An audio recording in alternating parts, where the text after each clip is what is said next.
Welcome students. Today we'll be learning a new and interesting topic in organic chemistry, substitution reactions versus elimination reactions. Now, substitution reaction is where the hydroxide attacks the alpha carbon here, the leaving group leaves, and it is substituted uh, with hydroxide. Whereas in elimination, the hydroxide attacks the beta hydrogen and there is loss of hydrogen plus halogen. This is an dehydrohalogenation resulting in a formation of a double bond. Now these two reactions occur via, so first two mechanisms for substitution are there called as SN1 and SN2, and there are two mechanisms for elimination, E1 and E2. Now, these two reactions are at competition with each other. From this example, it is very evident that it can either go via substitution or go via elimination. So, we have to determine which mechanism wins the competition. Let us take an example of this tertiary butyl bromide, which is reacted with hydroxide. Here, only E2 mechanism wins. Why? Let us eliminate one by one mechanisms. First, SN2 process cannot occur at reasonable rate because the substrate is a tertiary. There will be steric hindrance, so it will prevent from SN2 reaction. Why not SN1 and E1 then? Both these processes are too slow. These are two-step mechanism. The rate determining step in this is the formation of carbocation by elimination of bromine. So unless this step of formation of carbocation is not formed, this will not attack. So thus there is only one winner here, that is E2 wins the competition when you get an alkene in this step. Now consider a case when there is more than one winner. Like in this example,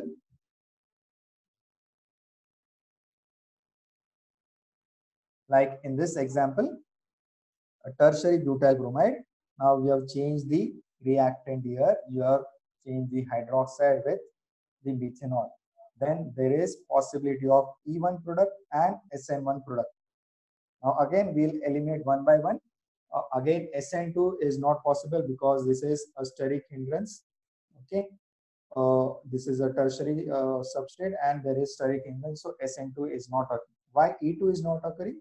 See the nature of the reagent. It is a methanol. It will function more as a nucleophile rather than base, although it will be base also.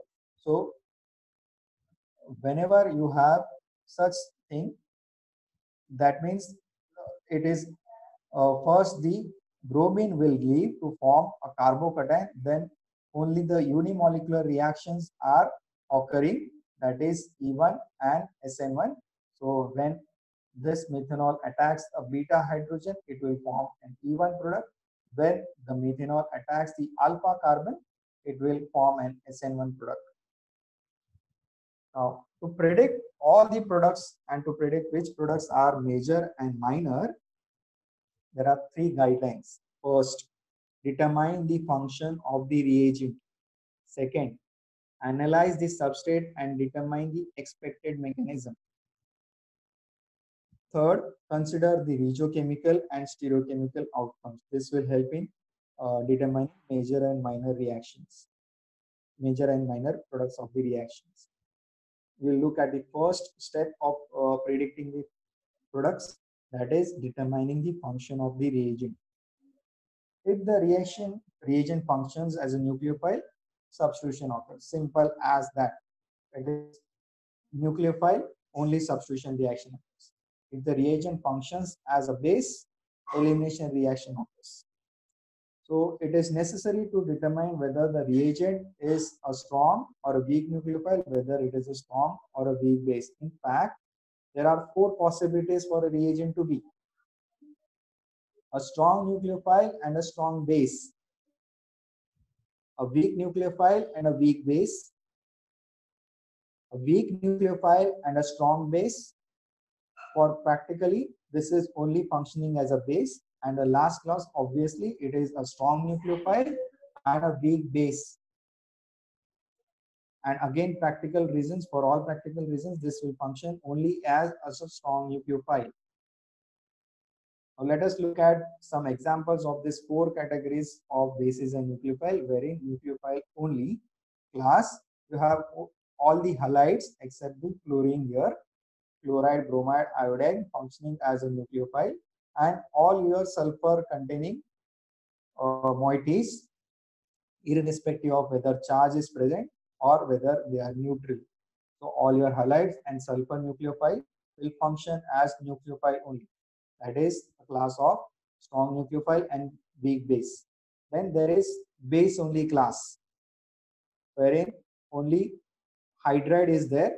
These two are just examples. These two are not the part of your syllabus, just for your information. This is diaza bicyclonone, diaza bicycloundecane. Okay, these three reagents are functioning as base only. What is hydride? Hydride is hydrogen with its pair of electrons. This is called as hydride, and it comes from sodium hydride, lithium aluminum hydride, sodium borohydride. All this comes from hydride. Okay, so it is very easy to remember. Only hydride will function as a base only. Then what is strong nucleophile and strong base? It is all your negatively charged oxygen containing species, be it hydroxide or alkoxide. The last class obviously is weak nucleophile and weak base. This is all your neutral molecules containing oxygen, that is water and alcohols. So again, only nucleophile if it is there, only nucleophile. Substitution is favored. If it is only a base, strictly only E2 mechanism will be there. If it is functioning as, if the reagent is functioning as a strong nucleophile and a strong base, SN2 and E2 will occur. And if it is a weak nucleophile and weak bases, most of the time the reaction does not occur. And if it occurs via these pathways, that is SN1 and E1. Now that you have determined the what is the function of the reagent, let us go at the next level, that is analyze the substrate and identify which mechanism will be there. Okay, so coming to the first class, that is your nucleophile only. The examples again here are sulfur nucleophiles and the halides. Now since for nucleophile only the substitution reaction occurring, all the factors which are affecting SN1 and SN2 determine which mechanism is occurring. So just a recap, for primary there is least steric hindrance, therefore it will SN2 exclusively occur. In case of tertiary, there is steric hindrance, therefore SN2 will not occur.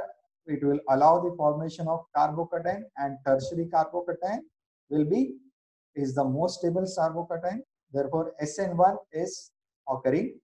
In secondary, it is possible for both SN2 plus SN1. And all other factors of solvents also come into picture in this case. So you have to look at the solvent as well. Now, coming to the second class where there is only a base such as hydride or diaza bicyclonone, we have already seen that if it is functioning as base only, it is only E2.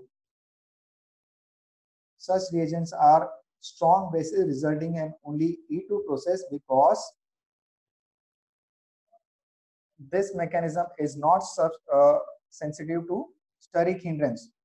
So it is even primary, secondary and tertiary all will occur via E2 mechanism. Let us eliminate again this example we have seen in the first example, wherein only one competition, there is only one winner.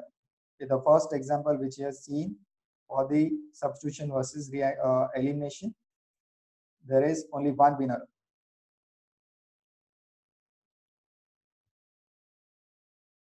Next class is strong nucleophile and a strong base. If the substrate is primary, then it is E2, minor product, and SN2. For primary substrate, what will happen? Because there is least steric hindrance, the SN2 predominates over E2 unless you are using a sterically hindered base, in which case E2 predominates. Now for the secondary substrate, because it is slightly sterically hindered, it is occurring via E2 major pathway. That is, your major product will be an E2 and minor product will be SN2. For tertiary, only E2 is observed because SN2 pathway is too sterically hindered. Tertiary substrate do not react via SN2 mechanism, only E2 is there. In this case, why it is not unimolecular reactions are not possible? Because both is a strong bases and strong nucleophile, so it will not allow the formation of the carbocation either via SN1 or E1. Since this is a very strong nucleophile and strong basis, so primary, again we'll just recap. Primary, SN2 is major pathway over E2. Both the mechanisms are possible, but in this case SN2, unless you are using a sterically hindered base such as potassium tert-butoxide, wherein E2 predominates. In secondary substrate, there is slight steric hindrance, therefore now E2 will take precedence, that is E2 will be a major pathway, then your SN2. In tertiary halides, the steric hindrance is the largest, therefore SN2 is not possible and you are having only E2 mechanism.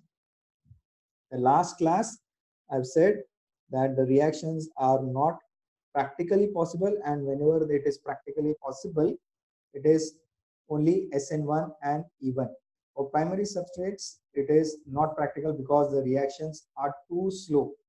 Okay, you are using a very weak nucleophile and a very weak base.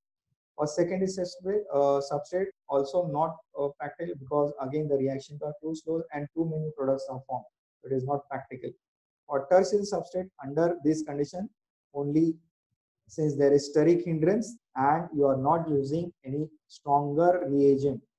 So if you use a stronger reagent, in this case, the bimolecular reactions would have been possible. But since you are only using a weaker reagents, therefore only this type of pathways are possible, that is SN1 and E1. And in this case also, if you are using or doing this reaction at an elevated temperature, then E1 will be favored over SN1. The last step is consider the regiochemical and stereochemical requirements. Now for SN2, there SN2 and SN1, as such there is no regiochemical outcome because the nucleophile attacks the alpha position where the leaving group is connected. And in however, in SN1, the regiochemical outcome, there can be a different product formed if a carbocation rearrangement is possible. The nucleophile again attacks the carbocation, which is where the leaving group was originally connected. So as such, there is no regiochemistry involved unless there is a carbocation rearrangement. And what is a stereochemical? Just a recap. Since the nucleophile replaces the leaving group with the inversion of the configuration, and in case of SN1 it is racemization. In E2 there is a regiochemistry involved, that is a Z-safe product, or the Z-safe product is generally favored, that is a more substituted alkene is formed over a less substituted alkenes unless you are using a sterically hindered base, in which case a more less substituted alkene, that is your Hofmann product, will be favored. The stereochemical outcome, it is stereoselective wherever applicable. A trans disubstituted alkene will be favored over cis disubstituted. In E1, again the more substituted alkene is formed in the regiochemistry over the less substituted. Again, E1 is also a stereo selective. Whenever applicable, a trans product is favored over a cis product. Now, the mechanism should predict for this reagent what will be the products. This is 2-bromopentane, 1, 2, 3, 4, 5 pentane. This is 2-bromo, and you are using sodium methoxide. What are the possible products? We'll go step by step. Determine the function of the reagent. It is a methoxide. So methoxide, this is an negatively charged oxygen containing species. That means it will function both as a strong base and a strong nucleophile. Next, analyze the substrate and determine the expected mechanism. Next step is, once you determine the strong base and strong nucleophile is your reagent, you have to analyze the substrate. Now in this case it is secondary substrate. So it is for secondary substrates, if you are using a strong base and strong bimolecular reactions, both E2 and SN2 are possible. But since there is some steric hindrance because it is a steric secondary substrate, there will be E2 pathway will be major and SN2 will be minor. Third step in predicting this is consider the regiochemical and stereochemical for both E2 and SN2.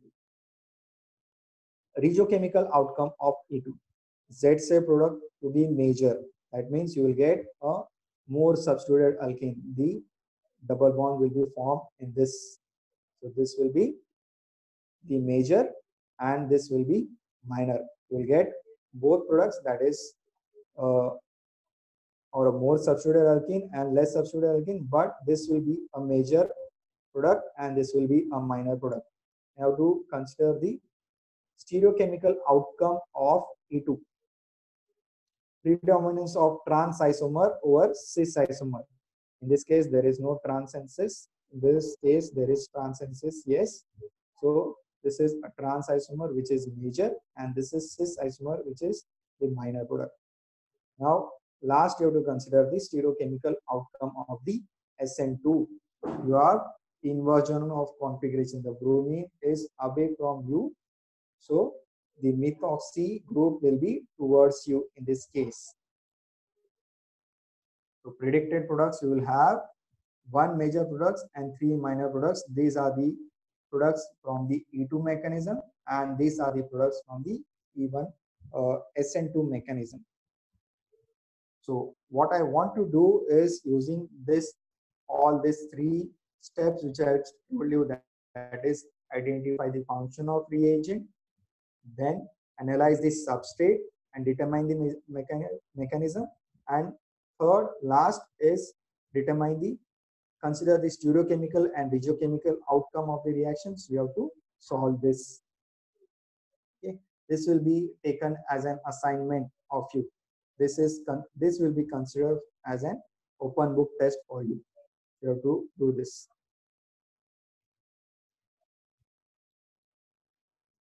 These are the references which are used. I will be sharing these references with you in Google Classroom.